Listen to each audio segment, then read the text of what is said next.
নমস্কার, আমি শান্তনু পাত্র। তোমরা এখন দেখছো অ্যাম্বিশন স্টাডি। আমাদের আজকের আলোচনা দশম শ্রেণীর গণিত প্রকাশ, অধ্যায় 23 ত্রিকোণমিতি।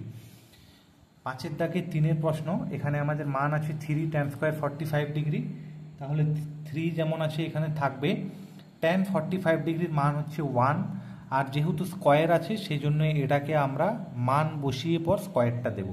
এরপর হচ্ছে সাইন স্কোয়ার 60 ডিগ্রি। তাহলে ওই একই নিয়মে চলবে। সাইন 60 ডিগ্রির মান কত আমরা আগের ভিডিওতে দেখিয়েছিলাম, এটা মুখস্থ রাখতে হবে পুরো মানটা। সাইন 60 ডিগ্রির মান হচ্ছে √3/2। তাহলে প্রথমে আমরা মানটা লিখছি √3/2, তারপর এটাকে আমরা স্কোয়ার করছি। এরপর এখানে যেটা আছে নাম্বার 1/3, 1/3টা যেমন আছে আমি লিখবো এখানে কট স্কোয়ার 30 ডিগ্রি আছে। তাহলে কট 30 ডিগ্রির মান কত মনে রাখতে হবে, কট 30 ডিগ্রির মান হচ্ছে √3। তাহলে আমরা এখানে √3 লিখবো, তারপর যেহেতু স্কোয়ার আছে আমরা স্কোয়ার করবো। তারপর আছে 1/8 আর সেক স্কোয়ার 45 ডিগ্রি। তাহলে সেক 45 ডিগ্রির মান কত, সেক 45 ডিগ্রির মান হচ্ছে √2। তাহলে √2 লিখবো, আর যেহেতু এখানে স্কোয়ার আছে তাই আমরা এটা স্কোয়ার করব। এই স্কোয়ারটা আমরা করে নিয়েছি।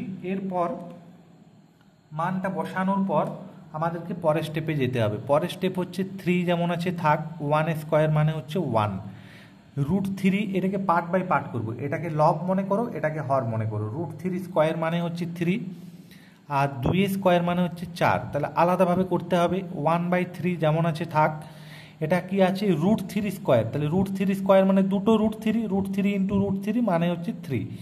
আর এটা হচ্ছে 1/8 ইন্টু √2 স্কোয়ার মানে হচ্ছে √2 ইন্টু √2 মানে 2। রুটটা উঠে যাবে। স্কোয়ার যদি থাকে তাহলে রুটের যদি স্কোয়ার হয় শুধু রুটটা উঠে যাবে।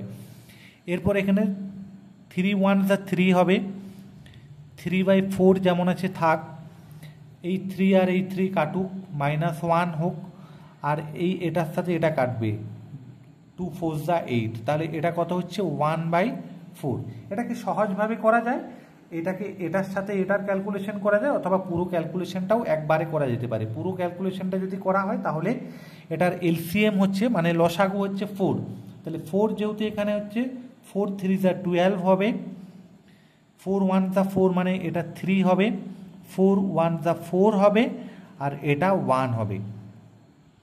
তাহলে আমার এখানে ক্যালকুলেশন কত হচ্ছে 12 মাইনাস, যেহেতু সবগুলোই মাইনাস আছে দেখো, -3 -4 -1 মানে -4 -3 মানে হচ্ছে 7, আর 1 8, 8/4। তাহলে কত হচ্ছে 4/4। আমার এটা কাটাকাটি হয়ে কত হবে, কাটাকাটি হয়ে আমার এটা অ্যান্সার হচ্ছে 1। আশা করি বুঝতে পেরেছো। ধন্যবাদ ভিডিও দেখার জন্য। ভালো লেগে থাকলে লাইক শেয়ার কমেন্ট করো, নতুন কেউ থেকে থাকলে চ্যানেল সাবস্ক্রাইব করো। আর কোষে দেখি 23.2 পুরো আমরা এভাবে সলভ করব। তোমরা পাশে থাকো সাবস্ক্রাইব করে, নোটিফিকেশন অন করে।